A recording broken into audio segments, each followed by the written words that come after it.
Hello, this is Matt on the Moon Lambo channel. Well, we got a lot of speculation going on out there today. Check out this piece from AMB Crypto titled Ripple's XRP Ledger Testnet Reset by Developer as Community Speculates Testing Out Cobalt. And for those of you not in the know, Cobalt is a potential solution, in theory, to scale XRP transactions. I can't remember, because I'm pulling from memory here, I can't remember what the theoretical limit to that would be, but it hasn't really been doled out or worked on in a while, the last update I heard anyway. Not because of there's some sort of technical barrier, but more so because XRP Ledger is so fast, and as I cited it actually in the very last video, at the height of transactions on XRP, like the busiest it's been, from what I read, was like 10% of capacity has been used at any given moment. Like, that's the max. So we're nowhere near maxing out the 1,500 transactions per second that can occur on chain on the XRP ledger. So as it becomes clear that need to ramp this out so that we don't have some sort of Bitcoin style congestion problem, things like that will be worked on further. It's just not the most pressing thing to work on right now. So anyway, there's that. And then I'm going to share at the end of the video with you, there's a piece also from AMB. And it's about Binance's CZ, the founder and CEO of Binance.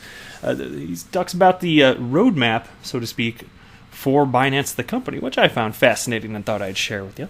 Before we get going, please go ahead and delicately tap that like button, but do not smash it, because if you break that thing, you buy it. If you break that like button, then on top of that, while it's out of commission, you won't be able to like future Moon Lambo videos. You don't want to do that.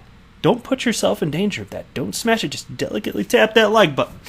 And go ahead and subscribe to the Moon Lambo channel. There are worse things to do in life. How's that for a pitch? Into the content. Weedsay Wind, XRP Ledger developer, creator of the XRP tip bot and XRP text, announced on Twitter today that the XRP Ledger testnet provided by Ripple had been reset. And here's the tweet. Please note, the XRPL testnet provided by Ripple has been reset. This happens every now and then, a fresh testnet. I just gave the @XRPL Labs testnet node, and then you can just link, a reset as well, so it's back in sync with the Ripple testnet, and then there's a link there as well. However, many in the community are speculating that Cobalt may have been the reason behind the reset. Ethan Macbro, former research engineer at Ripple, had created a consensus algorithm called Cobalt. While it wouldn't be able to facilitate more transactions, it could significantly speed up the time each transaction takes. Overall, if the technology was applied to the XRP ledger, it would be able to verify transactions in under 2 seconds, remarkably faster than the current 7 seconds it takes. David Schwartz, Ripple's CTO, expanded on Cobalt in this Quora answer. As the XRP community awaits news of further development on Cobalt, hopes and expectations turned into assumption and speculations. However, Nick Bougalis, a software developer leading the C++ team at Ripple, promptly arrived on the scene to dispute all speculation regarding whether the reset had been done to test code, perhaps related to Cobalt, on the testnet. He tweeted. And so this is in response to, I'll read this tweet first, it's from Crypto Invest. Wrote, so they test some new code. Hey, I do not say Cobalt, no way, not me. And Nick Bougalis responded, no new code. It was just time for a reset. It happens periodically. So there you go. You got it from a Ripple employee anyway, Nick Bougalis, not Cobalt.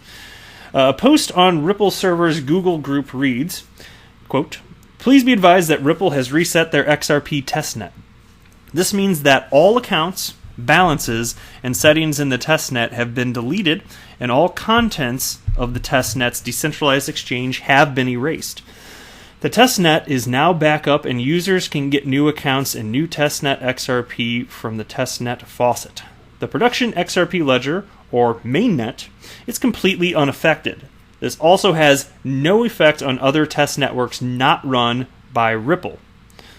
And then the piece continues. Wind responded to the same, stating that he had reset, and then there's the link for it, as well as in order to keep it in sync with the Ripple testnet. So there you go. And look, when stuff like this happens, I understand the desire to speculate on all sorts of stuff, and I'm okay with a little healthy speculation, but for me, if I'm going to speculate, I prefer typically that there be some sort of reason to believe that, hey, this happened as a result. It might be because of that, that type of thing. But to me, it's where's the connection to this?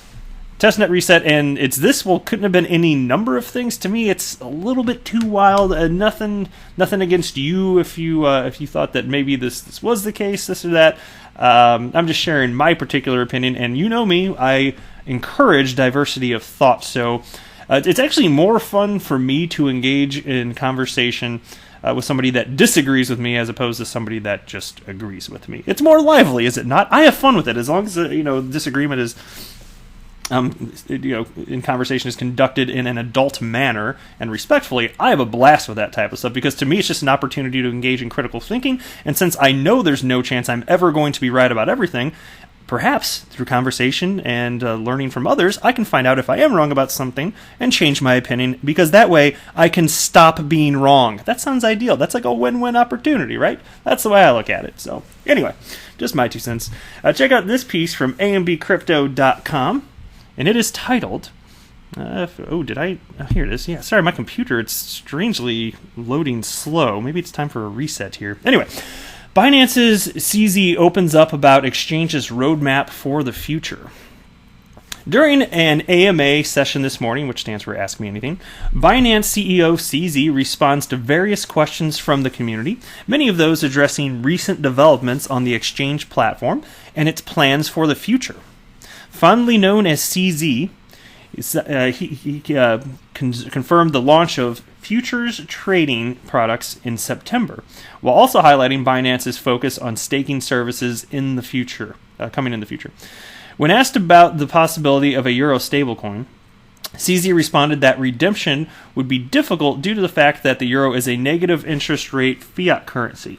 He also said that there are many initiatives working towards a euro stablecoin and that Binance may potentially partner up with them.